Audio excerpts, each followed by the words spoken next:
I almost gave up sport betting. I was doing first baskets on NBA. I did a parlay pretty much out of frustration. I think there were like 6 games on that slip, and the whole thing went green. What's the craziest thing you've spent your winnings from a bet on? Mostly it's been... How would you take a losing bettor and turn them into a winning sports bettor? So...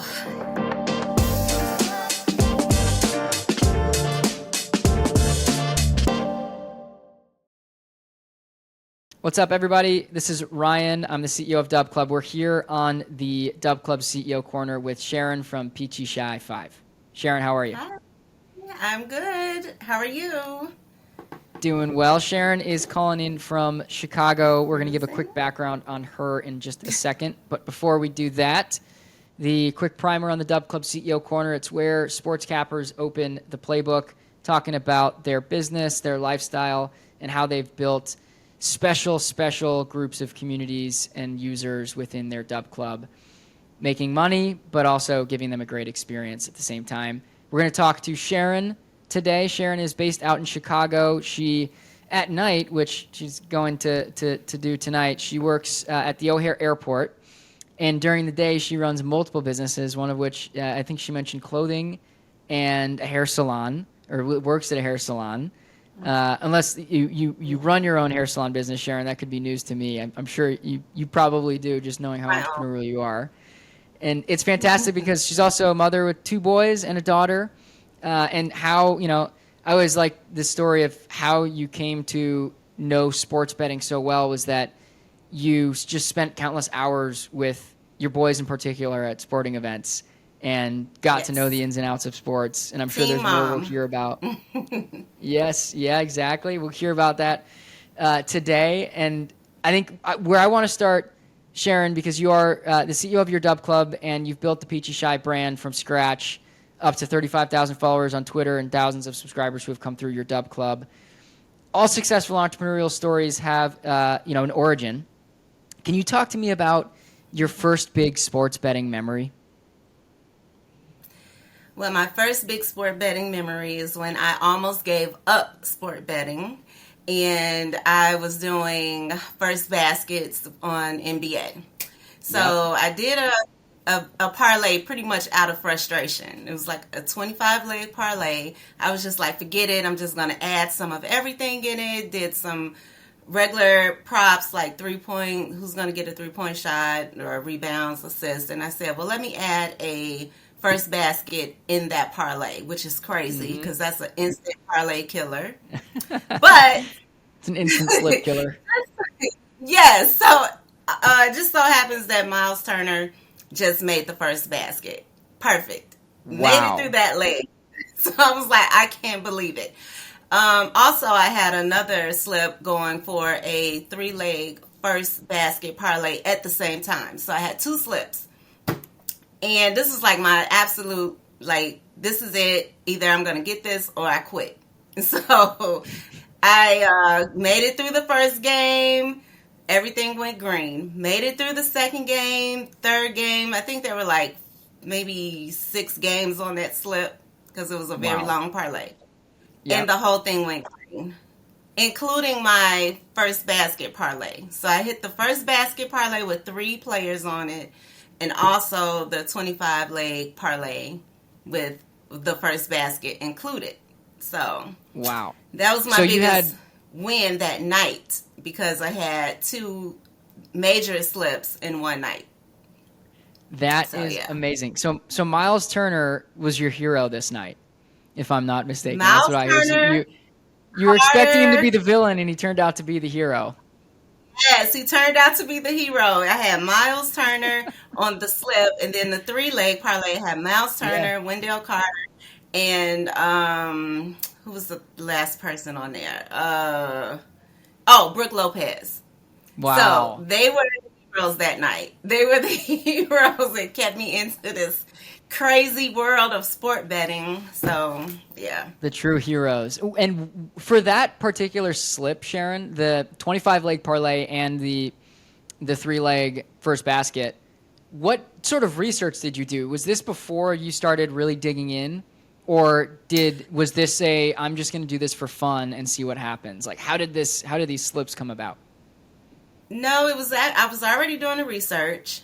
However, this was my frustration night, and I was like, throw the research out the window, throw it out the window tonight, and just pick Yep. some stuff. Like, just go with what I know, without Go with having your to gut. look up.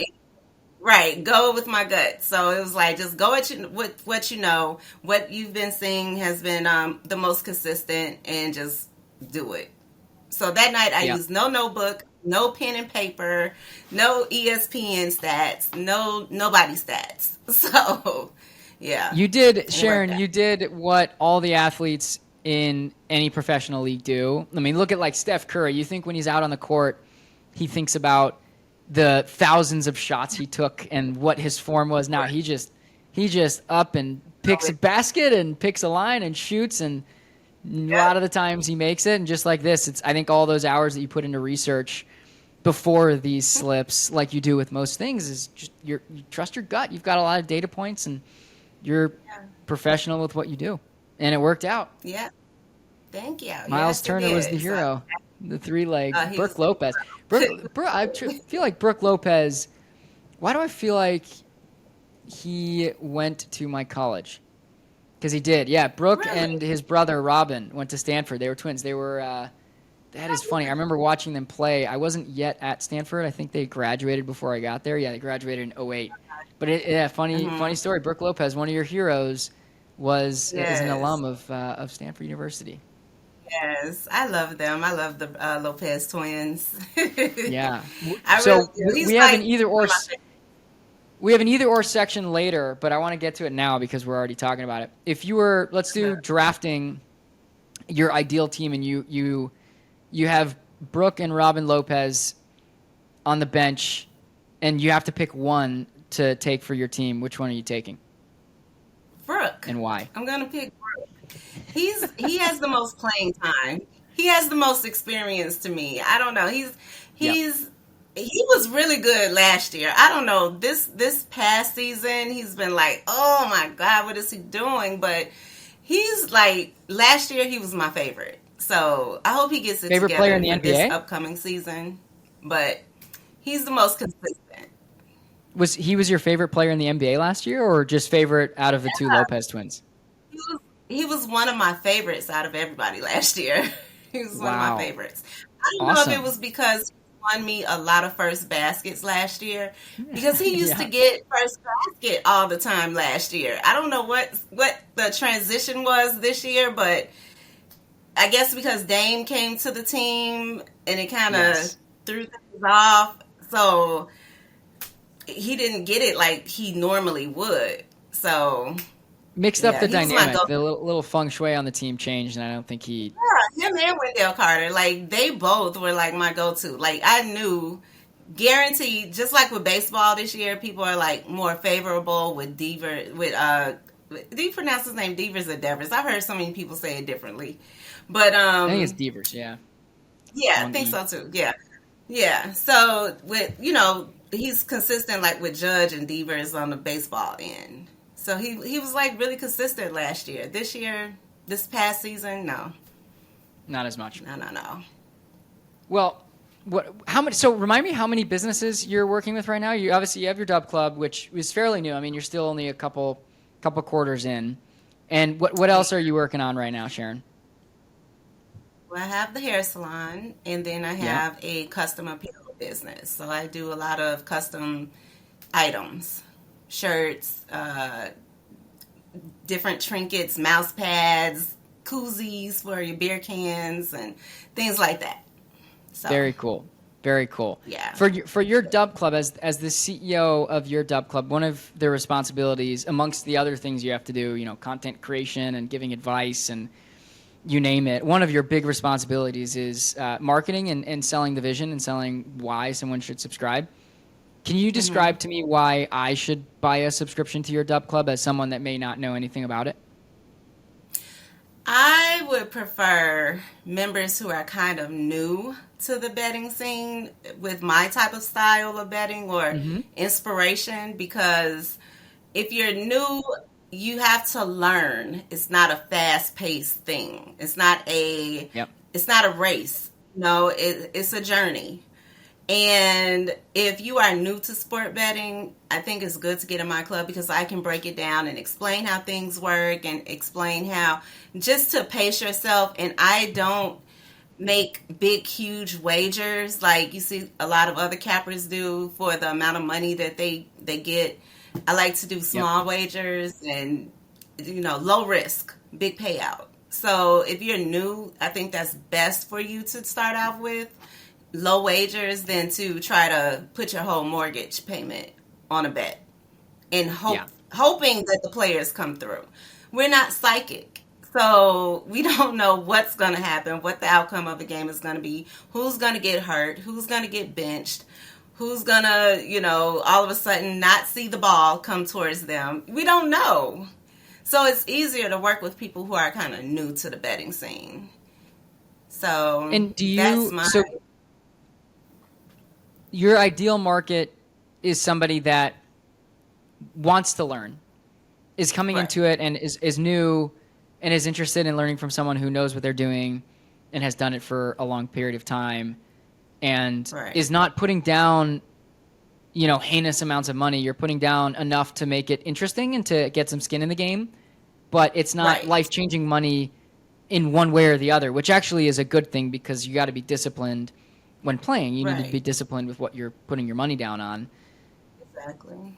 For you over the course of building your Dub Club and building up your following on social media, people that listen to what you have to say and people that take your advice, what's been the most difficult challenge that you've had to overcome as you've built your brand and built your business?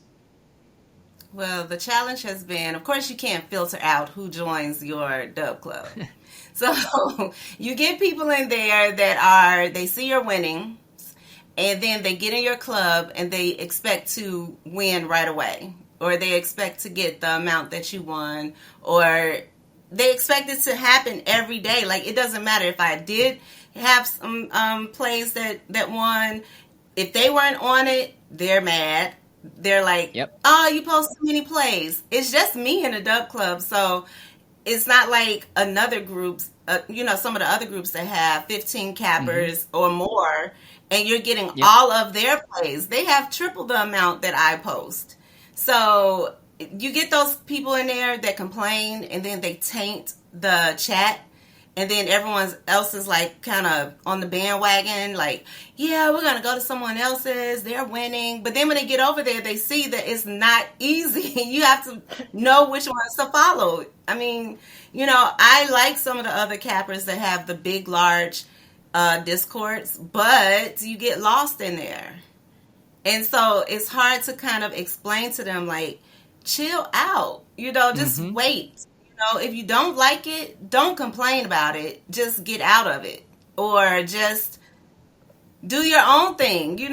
Figure out your own bets. You don't have to tell everything. So the challenge has been some of the negative people that are in the chat. So I'll stay out of Dub Club and just post the bets. Like, I don't want to see any comments. Because that negativity makes me, feel like overwhelmed. Like, I don't know what I'm doing, or I get discouraged if something doesn't hit, but it's not my fault. I'm giving you concrete plays, but it's just not happening right now. So you gotta hang in there. You can't control the outcome. You can't control the outcome. But if you bet, like I say, just bet small wagers, you shouldn't be losing that much money, because we're putting like $1 to $10 on a bet. That should agreed. And I think that's... You see people putting $500 on there to win $2,000. I'll put $2 on something and it will hit for $4,000 sometimes. So you should make your money back by the time something does hit. You should have made it back. Like, all you do is post lottos. Yeah, I'm good with lottos. I don't like wasting money on straight bets all the time or little small parlays, because I don't want to put that much money on it. So if it doesn't hit, then I'm like mad. Sharon, how many, if I were in your Dub Club, how many lottos can I expect to hit in a 3-month period, do do you think? At least three to So five. one a month. You're gonna hit one a month Yep. for sure. You're gonna hit. And you said you're putting something. down $2 per lotto, like you're dropping Right. $2 to $5 roughly per bet. Yeah. What are the $2 to typical $5. payouts? They're gonna be over 1,000. So they're always $1,000? over. Right. So they're not like unreachable bets. So you think if I put $2 on something and it pays out over $1,000, I'm not just pulling out some kind of odds, a player that's not gonna get it. I'm picking players that I know can get it, but their odds are really high that day, and I just have to hope that they do it. I just did some basic math in my head, and I'm going to join your Dub Club. I was in it like a couple months ago, but if you're hitting one lotto a month, and you're in each of those plays, it's call it less than $5 you're putting down, and the payouts are $1,000 plus. So $5 to win 1,000. That means that people would have to lose 200 times in a row. Right. But once they cash that lotto, that $1,000, they recoup all of it, just like that. Right. Recoup So all of it. 200 times in a row, losing slips sounds insane to me. And I guarantee you win the lotto. You have a winning ticket more than 200 times in a row. Right. Like, it's going to happen more frequent than that, meaning people It's will gonna end up. It's going to happen. It's going to happen. I think it's just a probability game, and being able to find the spots that you're finding with the payouts that you're finding and the research that's going into it, you're actually giving a really high probability compared to what else might be out there, which is really, it's really interesting, and it's fun. The multi-leg slips are those are the fun ones to partake in because it's just more action. Right. And every single time, one leg is, okay, we got past that leg, and then it's like, okay, well, the next one after that becomes that much higher stake. Like the first basket in the Miles Turner instance, like that was probably, when you got to that game, it was probably like, oh my God, what's going to happen in the first 10 seconds? Right. And then if people support me and just say, we're hanging in there, and I do, don't get me wrong, there are a lot of people in there that will be like, chill out, something's going to happen. We believe in you. We're sticking with you. Because if I keep hearing negativity, I don't post certain plays. So because I feel like, okay, this play is stupid, it's not gonna hit, no way it's gonna hit, and then it hits, and I didn't post it. So then I feel bad because I'm like, you know what, just ignore those people, just post it anyway. But I get so discouraged because it's like, if I post something like this, they're gonna be like, oh, this is ridiculous, no way. So prime example, let me tell you, the Dub Club missed out on a parlay that because I went into the chat, and I should not have gone into the chat, so I was going to stay out the chat. But they were being so negative. This is on my birthday, actually. So actually the day after my birthday, on June 8th. So I'm sitting in the kitchen, and I'm looking through to see what I'm going to do. I'm like, okay, how am I going to do this slip today? And then I'm drinking tequila at the same time, right? So now I'm already kind of tipsy a little bit and trying to make a bet. That's like, doesn't mix all the time. But I'm on I was on the Pirates game.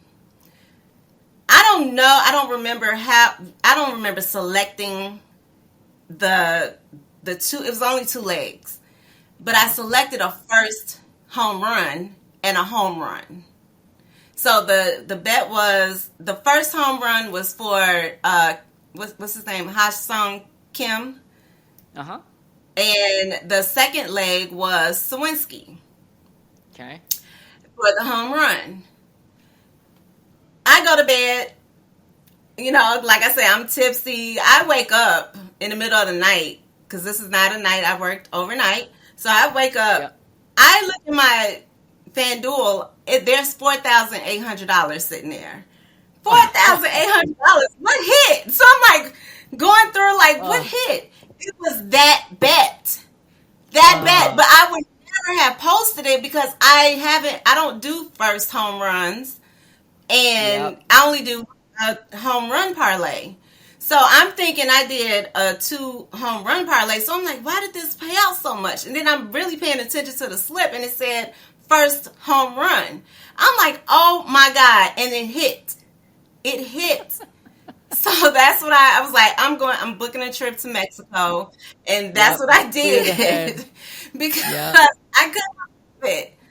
But see, those bets, if I post it, I'll have some people that will tell it, they'll tell it. But I didn't Mhm. post it because one, I didn't realize that I did that bet at all, honestly.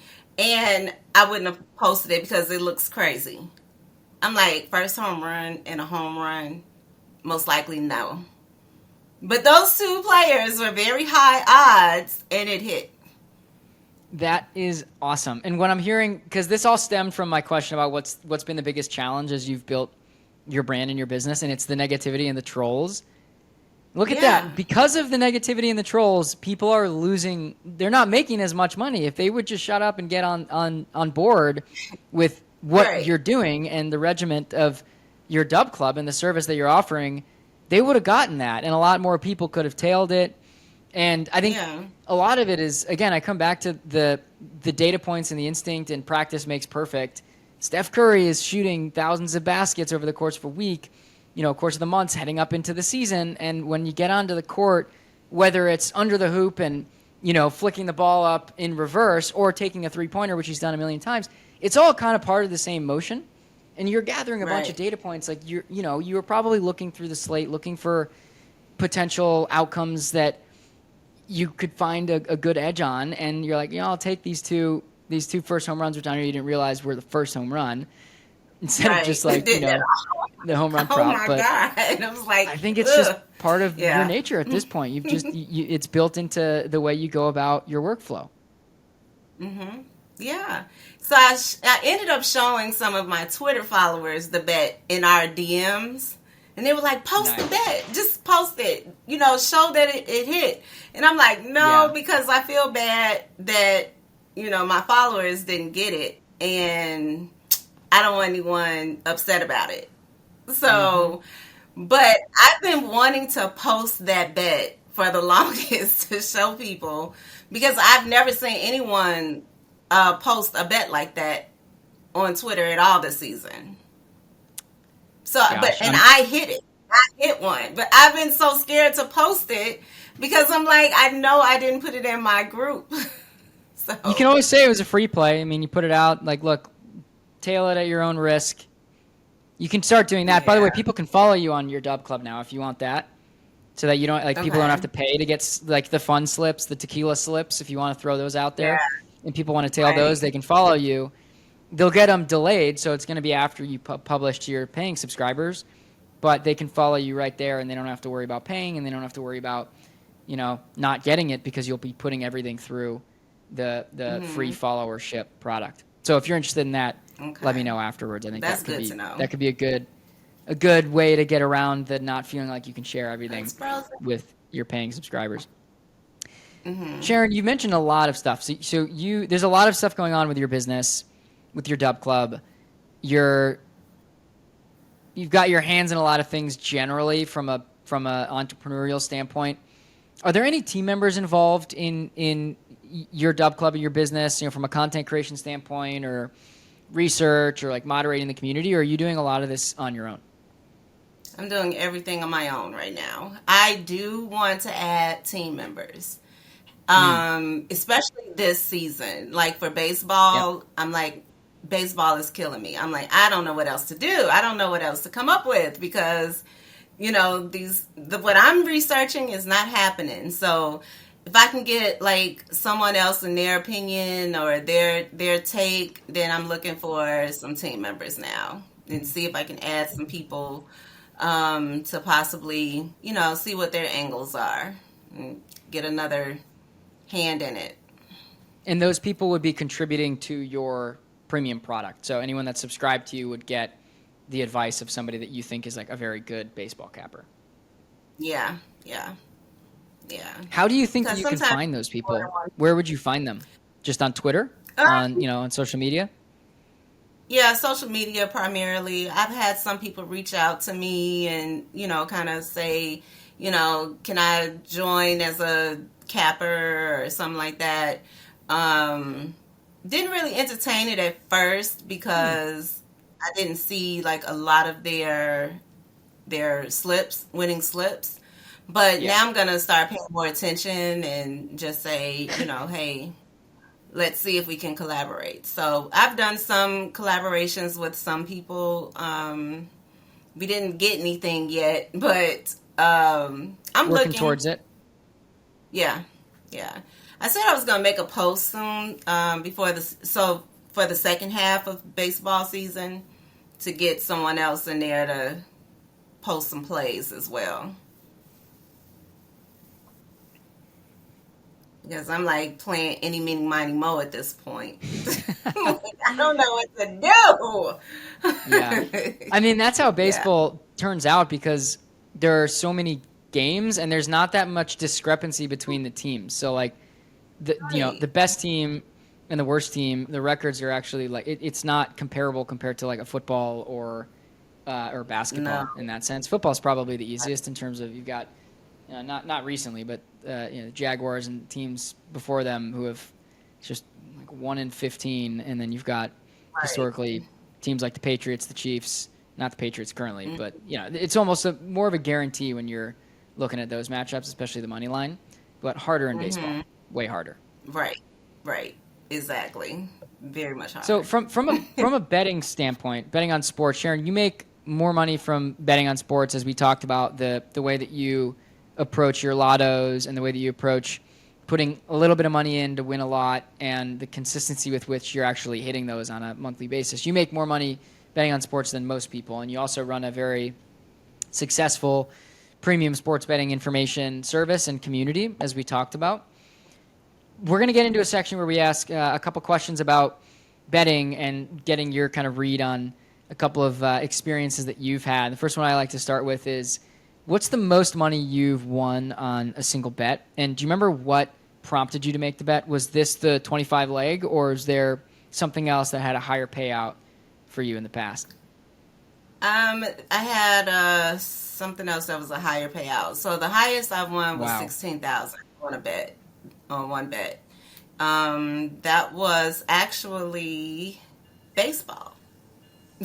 That was actually baseball. Look at that. But You're they giving don't. yourself a hard time for baseball, yet it's been one of the biggest payouts for you. True, true. But FanDuel threw a monkey wrench in it, my baseball plans for this season, because they took that option out.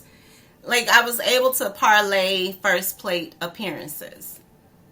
And we can't parlay them for one team anymore. It's difficult to me to parlay multiple teams on a first plate appearance than it is for one team at a time. I'd rather do them like one team at a time. Yeah. But they changed it. So that was my largest bet doing those, the first plate appearances. So they don't have that anymore. I didn't even know those existed. First plate appearance. What does that even like? What does that mean? And how do you figure out? Like, how did you come up with that as something you wanted to bet on? Because I like live betting. Like I told you guys before, I was good with tennis live betting. Yep. And so it's just harder to communicate the tennis live bets live in real time. So I don't do that as much because it's too difficult to try to communicate that with the community and everybody get on it really quick. It's hard to Yeah. bet it, screenshot it, and then now it came and went. So Yep. baseball, I was like, what live bet can I do? And that's when I found the first plate appearances. And so I was like, okay, I can parlay these, and lost a few at first, but I was like, I'm going to figure this out. And so I just started getting better and better. And I was able to post that quicker than I can with tennis bets.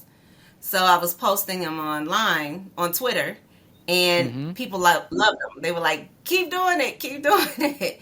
And then I noticed other people started to do it. So it was like now everybody was doing those parlays.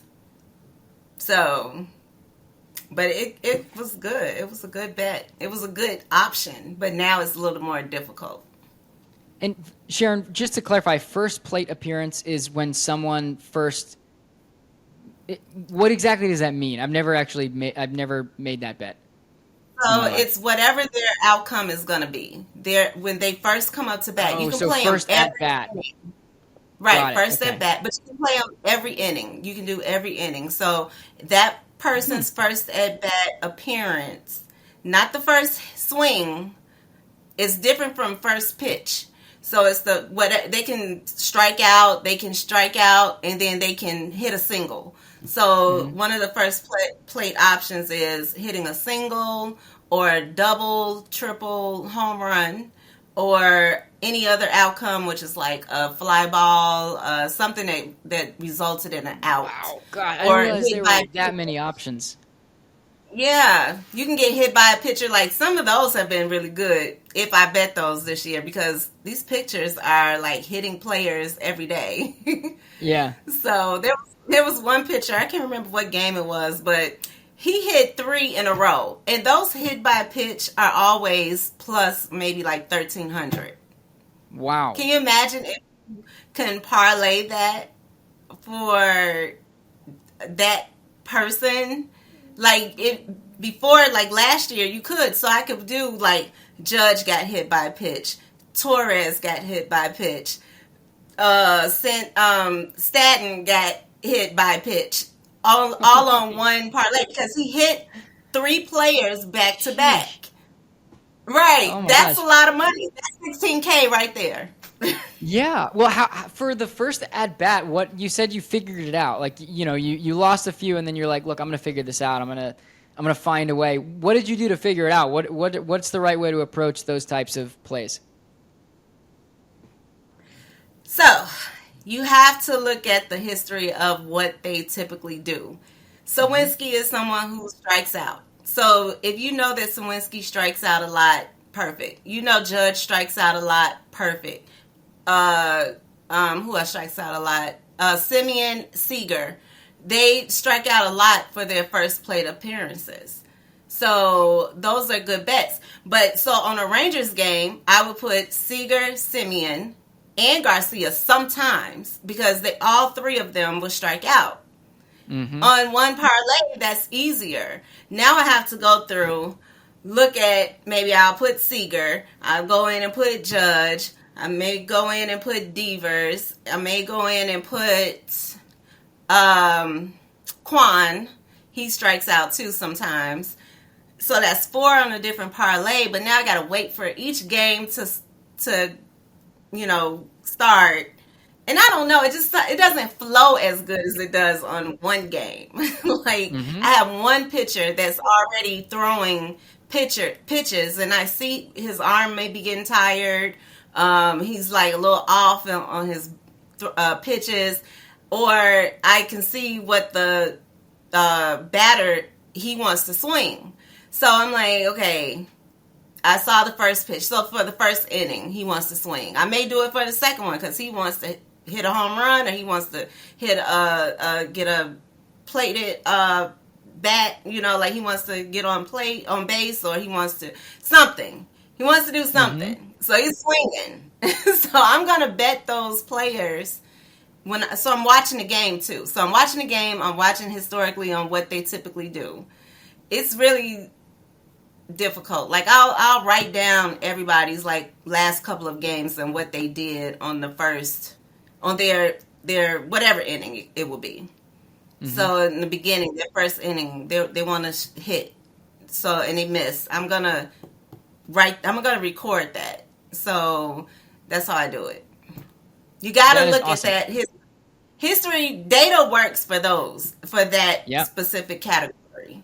It makes sense too. I mean, as you talk about like Judge and some of these other guys, I would imagine first at bat, A, they're calibrating the pitcher, and B, they might be swinging depending on where they are in the batting, or they might be swinging for the fences.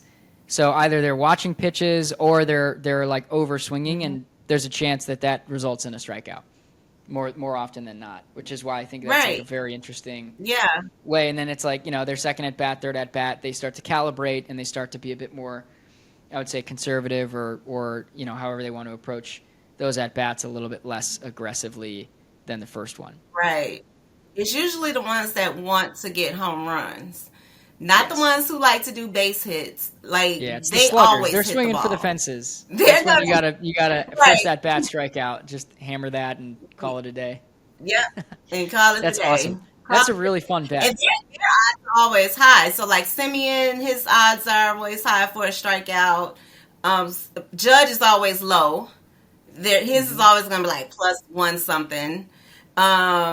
Seager is going to be like plus two something maybe. But Garcia and Simeon, their odds are always going to be high for the strikeout because they're to be known to get home runs on the first hit. So on their first at bat, so, but they also strike out. So Yeah, look for those. One slip with first home run, one slip with first at bat strikeout. Right. So I think I'm going to go back to concentrating more on that because I'm like, these home runs are killing me. Like I'll bet Alonso, and that day he's just not getting it. Everybody puts Ohtani, Judge, Henderson, Devers, and Alonso on one bet all the time, typically. That day, everyone's hitting all around. Everyone's hitting a home run but them. So it's just like so difficult. It's so difficult. It's like they know. Just never know. Yeah. It's like, you have all these people that want you to try other people's methods. Like I've been seeing this thing. They've been really hard on this girl. And I'm like, stop hating. Whatever works for somebody, it's obviously working for them at that moment. Just if it works for you, go with it. She's been on, they've been hating on her because she has her method for winning. Let her do it. Just go ahead and let her do it. Do you know what it is? Do you have a sense for? So what I've been saying is it's based off of odds, and I guess there are like certain odds that hit more often than not, and I guess that's her method. But I don't know. I can't speak for what her method truly is, but that's what I've been seeing, and I mean it's been like ruffling some feathers on the gambling Twitter. They've been like upset, and then you got some people that are like loving it, and I don't know. But it's kind of hard to say with baseball. I mean, we try to find some consistency, and you think you may have a method, but then at the end of the day, it's like we don't know what these players are gonna do. It's just like a wipeout. Sometimes her method may work. Yep. I don't know. But let her have her method, like if that's her thing, let her do it. We all have something that works for us. It just has to, I don't know. Something has to line up right for us to show you that this method works, so. I think for a lot of people, it's just understanding that you need to build a system that you can operate within, and it takes out a lot of the intangibles that come with life, really. I mean, especially betting on sports, because you can't control what the players do. You can't control if someone gets hurt. You can't control the weather. There's so much that you can't control, but what you can control are the inputs and being as disciplined and regimented as humanly possible. Yeah, Speaking of regimented and disciplined, Sharon, you're fairly well-traveled. You and I have talked. I mean, you work for an airline, so you get to see a lot of places. A lot of what I've talked to some of our partners about is like what's the craziest stuff they've spent their winnings on from a bet, and a lot of it's been travel and going places. For you, you've obviously had a lot of crazy wins, a lot of awesome, big outcomes. What's the craziest thing you've spent your winnings from a bet on? Well, I haven't done anything too crazy yet. Mostly it's been either to spend it on traveling for the stay. It depends on what resort I want to go to, what hotel I want to go to that I normally wouldn't pay for with my money. So what's one example where you splurged? You went above and beyond. You're like, look, I wouldn't normally go here. I'm going to go here. Right. So Hawaii, the Hilton for Kona. So I went to this island called Kona in Hawaii, Yep. and we stayed at this massive resort that Hilton has. I mean, we take a boat to the room, and I probably would have opted to stay at some, you know, I don't know, low rate hotel that didn't have all the amenities that this one had. It had dolphins on the Yeah. resort. It had every Wow. excursion. You didn't have to go anywhere for your excursions or anything. It was massive. So That I is did do that. amazing. So So yeah. you spent all your time. It's like you went to this resort on Kona in Hawaii and spent most of your time hanging Hmm. out at the resort because it was just that nice. There was just so much to do there. I think I heard the end. It kind of froze up for a little bit. Oh, What did you say? I was asking. So the resort at the Hilton had everything you could ever want. Like you didn't need to go. Oh Like you yeah, didn't need to go to the ocean or yeah, leave, or it was just an all inclusive dolphins on yeah, the premises. That's yeah, pretty cool. That's pretty cool. yeah.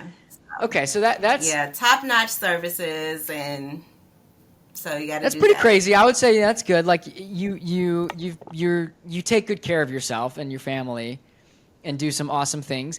Let's We also imagine did first class to Turkey, first my class son and Turkey. I. That's right. I remember. I think Yeah, that's that was fairly recent, yeah, wasn't it? Wasn't that a couple months ago? yeah. That was in March, and so we Yep. did first class. So yeah, Yeah. Basketball, was that basketball that paid for that, or was it that the end of? was Yes, I figured. I yeah, figured. yep. Uh, if you, Sharon, there's a lot that you've done. From you win a bet and then you've traveled, and let's imagine a world where if you won $1 million on a bet, Hmm. you put in 10 to win a million on one of these crazy lottos. How would you spend the winnings? What would you do with that money? I would pay off the rest of my debts, and that's what I want to do. Yes. Pay off First bills. things first. Yes, I would give my parents the money.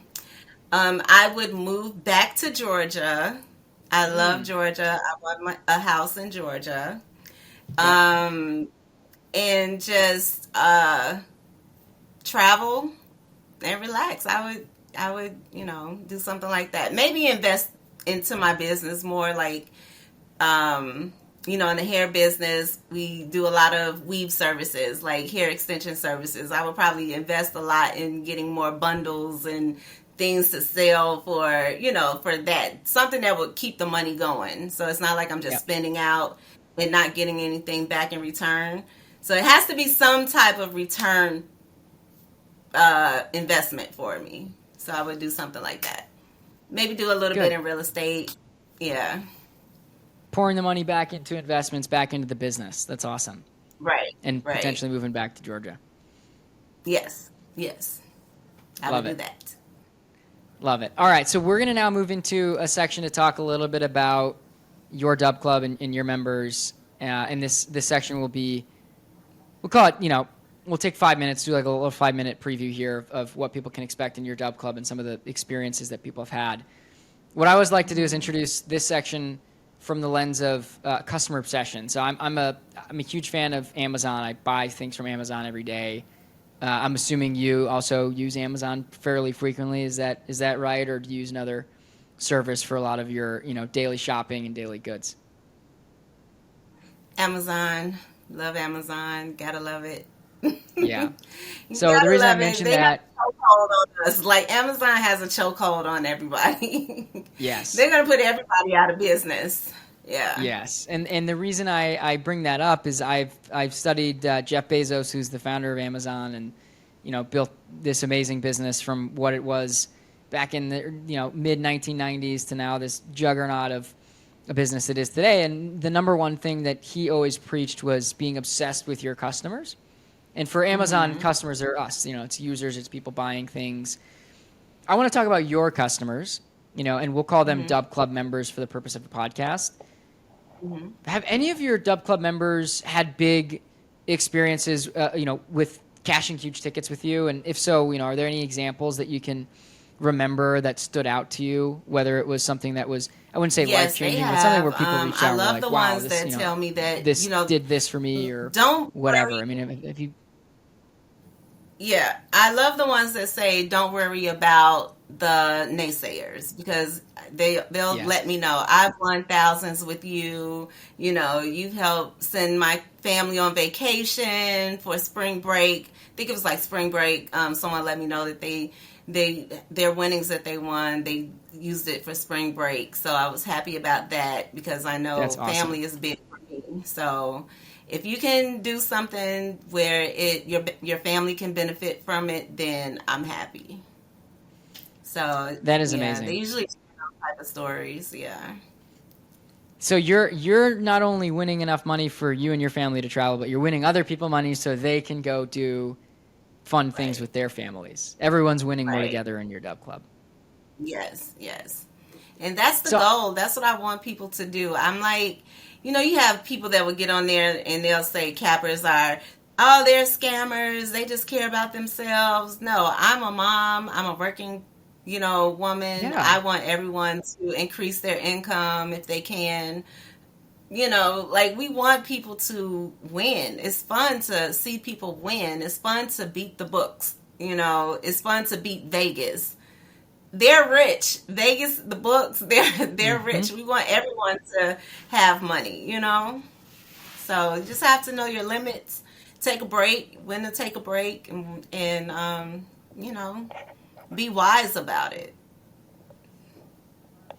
I'm actually. This is a curiosity question regarding the personality of your Dub Club members and generally your follower base. We'll make it a bit more broad for the purposes of this question. Hmm. If price wasn't a factor, and you could buy a gift for all of your Dub Club members, so each of them gets this thing, what do you think they would like most? Mm, I don't know because if they're like me for a gift, I'd rather give me a gift card. So if I could give everyone a certain amount on a gift card to use whatever they want to use it for, don't put it back on gambling. Like don't upload it to FanDuel, but to use it for something outside of gambling. That's what I would do because I don't know what everyone's needs are.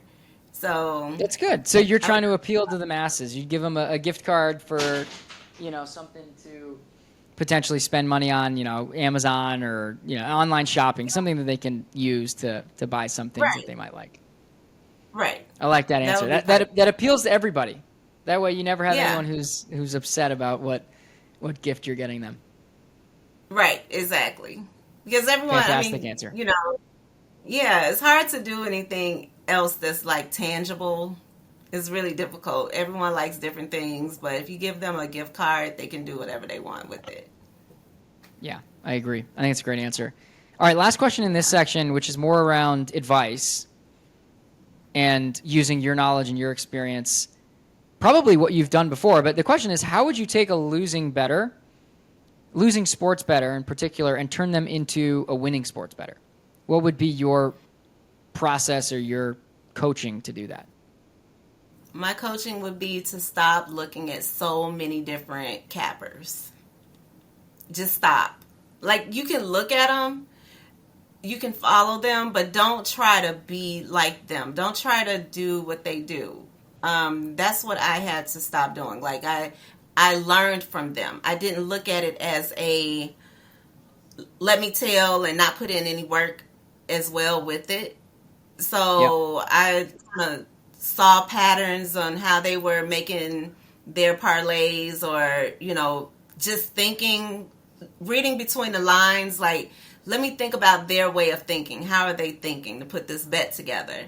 So I would do something like that. I wouldn't, because at first I would get frustrated. I'm seeing all these people winning and I'm like, how are they winning thousands and thousands of dollars and it's not happening for me? I had to stop and just say, you know what? Just be happy for them.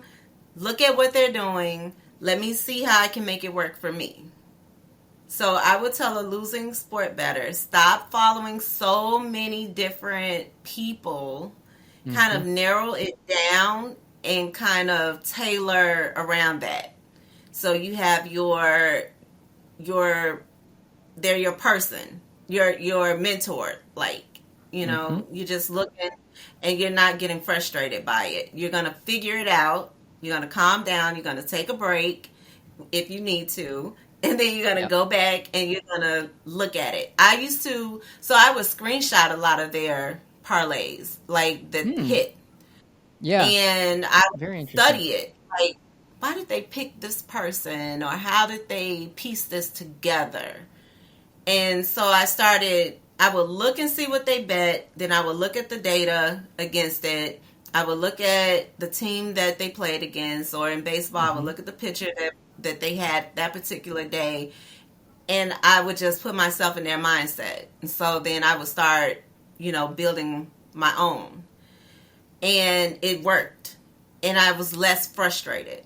So, because I wasn't following so many, because anybody, you can Google, you can put in Twitter, gambling Twitter, and you Yep. look at all these different parlays, and then you sing everybody's stuff, and then you're trying to tell as many things as you can, or you're trying to take something from this parlay, put it on this one, take something from this. It's overwhelming. It's Yeah, overwhelming. you're You you're have given to. you're given the reasoning behind why we originally founded Dub Club was to eliminate that problem. People only have Right.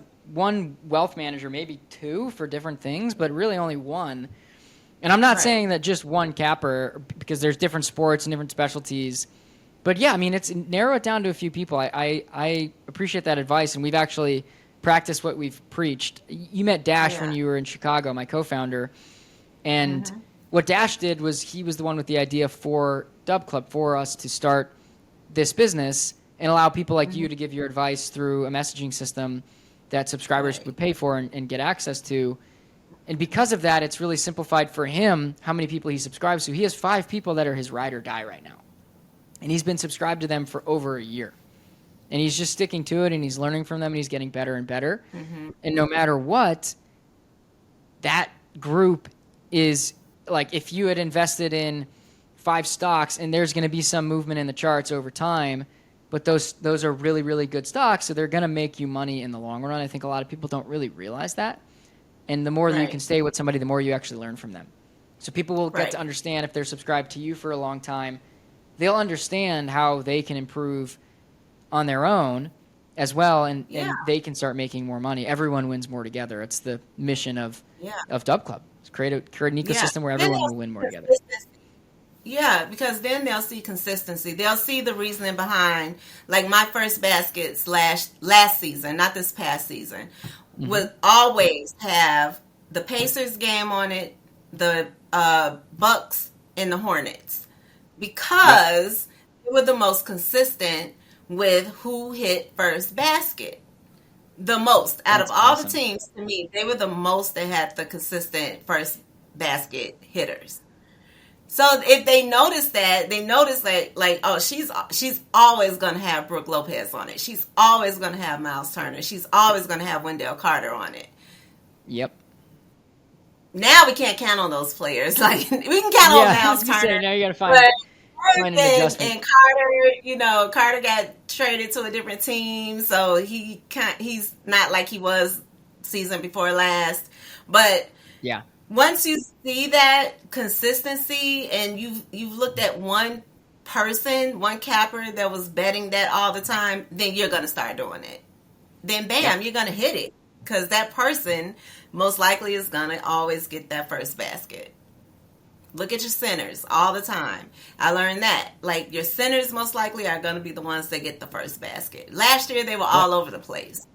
So it was like, I mean, Draymond was getting first baskets on a three-pointer. What? Yeah. That doesn't make sense. He's So, just he was mucking it up. That's yeah. So, Draymond tends to do that. right. So last year, they were like equal opportunity for everybody. It was difficult. Sharon, are you going to be betting on NFL and giving out plays for NFL as well? Is that in the cards? Yes, yes, So now definitely gonna do it. I'm pretty jittery. I love NFL. I love the fall. I played football for 17 years, and NFL is my by far favorite sport. We're Hmm. less than 2 months out. I have 2 questions for this, and I'm really curious. on your take here. The first one is, what are some dynamics that you just absolutely avoid when betting on football? Is there anything in particular that is a no-no in your rule book not to do? Not really. I think there's so many opportunities in football. It's kind of hard to avoid what not to play. Unders were really good last year. That was something that I think it was Jay, forgot which Jay it was, but I think it's She Needs Jay or something. He brought to light the unders. So after he started doing the unders, I was like, you know what? Let me start looking into this, because I really don't like playing the money lines, the unders and overs. I really don't like that. But Yep. He found a gem, and it was just like, it worked. So I did hit a few under parlays for the community, and so that was a good thing, So I really don't have any no-nos in football, because Good to know. Okay. All right, so many opportunities. consider it an open canvas. That's good to know. Now I got to know, and it could be NFL or college football. Maybe we'll do Super Bowl first, but what do you have your eye on right now in terms of who you think will win the Super Bowl? Who should I bet on to win the Super Bowl if I had to choose one team right now? Well, Kansas City is always going to be a top contender to me. They're always going to be a top contender. Don't know. They have the most consistency with working together. Unless Mahomes gets hurt. That's the thing about betting, which is interesting. Right. And I don't want to manifest anything, but it's a wrap. If Mahomes goes down, they're screwed. He's their team. They don't really have. I mean, they Travis Kelce, but I don't know what else they have. Defense is pretty good. I will say. I played with Justin Reed, the starting safety on the Chiefs. Awesome guy. Super good. I'm very proud of. He's 2-time Super Bowl now. Defense is pretty good, but Mahomes carries the team. I don't know. I don't know what would happen if he went down. And speaking of defense, I've hit a couple of their defense touchdown parlays. So like, I'll create a parlay on defensive touchdowns. They've been one to definitely put on a slip. So that's why defense is good with them. Yeah, I mean, it's interesting because I forgot that the Chiefs actually just picked up Carson Wentz. Yeah. Mm-hmm. So maybe if Mahomes goes down, I don't know. I could see it. He's got a Super Bowl under his belt, so I could see that there's a chance that, I think he's like 7 years beyond that at this point, but could potentially bring the Chiefs to the promised land for the third time in a row. But I don't know. I don't trust it if Mahomes gets knocked out. What I know is that the Bills, who are my favorite team, have to get through the Chiefs every damn year to get there, and they just haven't been able to do it yet. And so I'm hoping that somebody knocks the Chiefs off, and then the Bills can have a bit more of a, glorified path to the big game. But I just don't think that's going to happen again. I think the Chiefs are too tough. Yeah, Dallas has been a contender too. Dallas, to me, is kind of... Dallas always chokes. My parents are from Dallas, they're in Dallas now. They always choke. Yeah. Cowboys can't figure it out. I know, unfortunately. They always get like right there, and then they just like fall right down. But I don't know who else. Tony Romo with the, you think Tony Romo's going to take them, and then first round they're out, and then now Dak Prescott first round they're out. Like they just can't. I know. They can't. Now I'm curious to see how Caleb Williams is going to do for the Bears. For your Bears.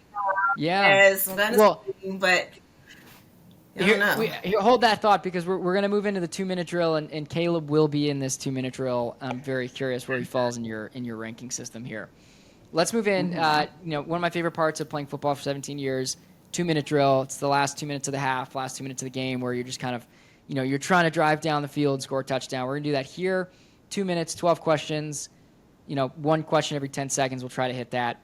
We're going to start with the Kiss, Marry, Kill section, and then move into a couple either-ors and a would you rather, a couple of questions. They're all fun. Nothing crazy. Okay. We'll start with the Kiss, Marry, Kill section. Rappers is the topic. We'll do Kendrick, Jay-Z, and Eminem. Hopefully, I didn't hear the beginning. It froze up. Kendrick Lamar. Kendrick. So Kiss, Marry, Kill. Yeah, you choose Kiss one, marry one, kill one. So you said Kendrick or Eminem? Yeah, Kendrick, Jay-Z, Eminem. Kendrick. So kiss Kendrick or marry Kendrick? Oh, I would marry Kendrick. Okay, and then would you kill Eminem or Jay-Z? Maybe Eminem. All right. All right, He interesting. doesn't Okay, seem now, like he was saying good boyfriend or husband or nothing. He's so shady, Slim Shady. he is Slim Shady, that's right. He is shady. All right, we'll move into pop music now. Katy Perry, Ariana Grande, or Taylor Swift? Kiss, marry, kill. I love Ariana. I love Ariana. So Kill you'll marry Taylor. Ariana? Kill Taylor? Yeah, kill Taylor. She's annoying. Sorry, And Taylor. then, yeah, Taylor gotta go. Yeah, she's out. And so, yeah, Katy Perry's next. Okay, so you'll kiss Katy Perry, marry Ariana Grande, Taylor Swift's out the door. Yeah, out the door. She's annoying. Okay. All right, now NFL QBs, and your guy's going to be in here. We'll do Tom Brady, Patrick Mahomes, Caleb Williams. Kiss, marry, kill. Patrick Mahomes, I would marry. I like him. I would kiss Travis Kelce. And I don't know if Caleb Williams like girls or not. I don't know. I don't know. Yeah. So would you marry him, or would you marry him not knowing? No. He wears nail polish. I know. No. We can't both be like trying to compete with our nails. No. That's true. That's not acceptable. But if you get rid of him, you got to remember now that the Bears are going to be without their franchise quarterback again. So you might want to keep him around just for that. Tom Brady's washed up. He's done. Oh yeah, Tom Brady. We can get rid of him. Yeah, he's done. Okay. He's over. All right. So we'll keep Caleb around. You said you'll kiss Mahomes. Yeah, I think you said Kelsey, but we'll go with that. Whatever Chiefs player. Oh, I thought you said Kelsey. I thought you said Kelsey. I didn't even hear the computer's freezing a little bit. I know. There's a little bit of a lag with the podcasting situation here. Yeah. All right. Question. We're going to move into the next section. What would be the song when you cash a huge ticket?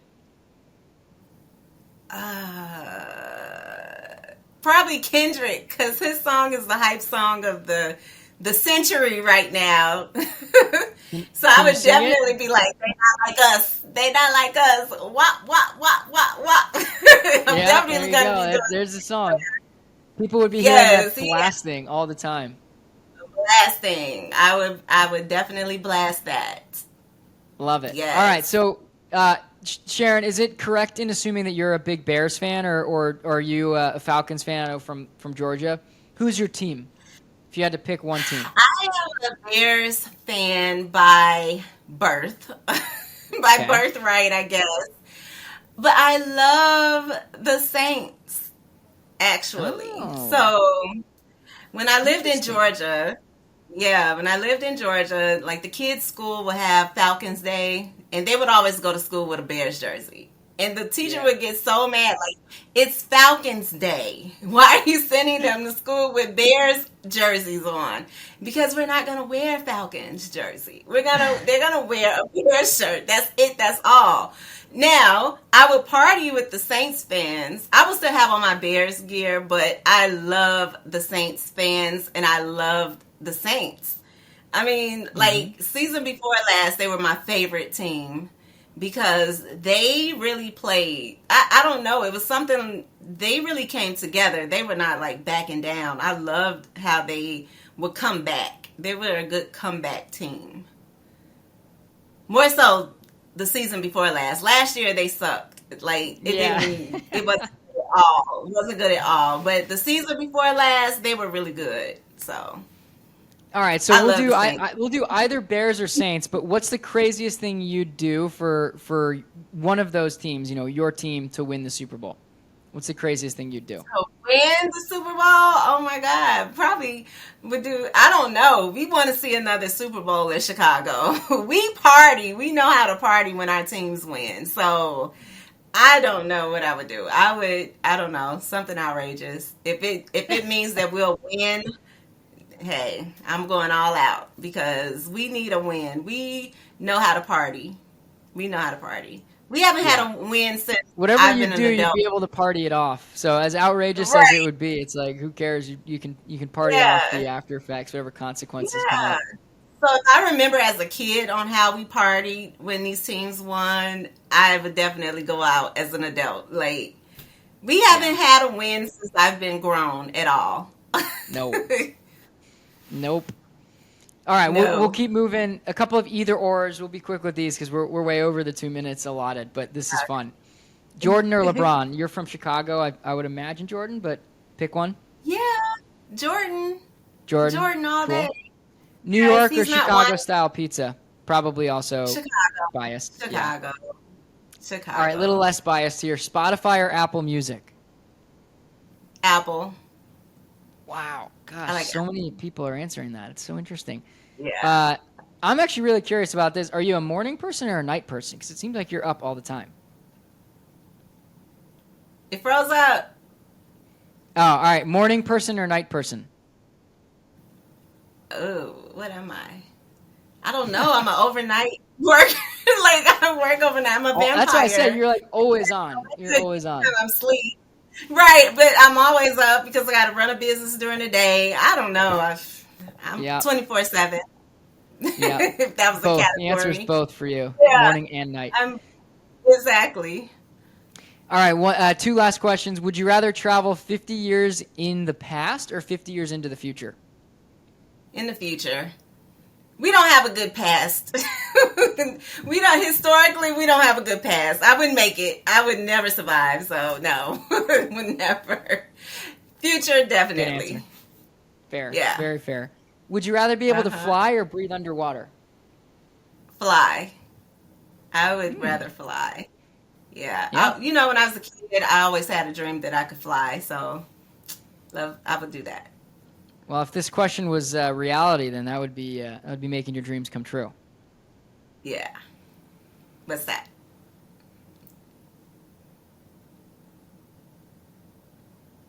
Ooh, it's lagging. All right, there we go. I think I froze up again, but that's the 2-minute drill, and that is actually a wrap. We're a little bit over time. That was really fun. I said 50 minutes. We're at 1 hour and 6. That was a blast, Sharon. We could do this forever. That was fun. We'll do the next one in person. Get you out to California. We'll do it in our new podcast booth. We'll continue this conversation. This was super fun having you on the CEO Corner. I know you've got work tonight, but hopefully you've got some energy to get yourself through the evening and get some advice out, get some plays out for your Dub Club. Yes. We got to see what this All-Star game is going to do. I told them, I'm like, All-Star games are never good times to really bet, really. We could chill. Those are break days. It's not what you think it's going to be. You see those hits, like, for the options for hits. It's not like that. Judge may not get a hit. Quan is a hitter, too. He may not get a hit. He may only come up to bat one time. You just never know. They're going to alternate batters. It's weird. It's 2 bets max. That's all I'm going to do. You should, give them out for free. I mean, again, you got to get people following you on your Dub Club and give them out for free. It's low stakes. If something hits, you did the work. People could have followed it, but it's not something where you're telling them like, hey, like this is right. a surefire thing, or I putting my weight behind it. It's just you're having fun. Got some action for the night. Yeah. Well, enjoy. I hope you get a chance to watch it. It's coming up soon. I think first pitch is in, I want to say an hour or 2, hour and a half. Yeah. So, it'll be fun. I'm going to turn it on in a bit, too. Sharon, it's been a blast. I will see you soon, and thank you for being on the CEO Corner. You're welcome. Thank you for having me. Talk to you soon.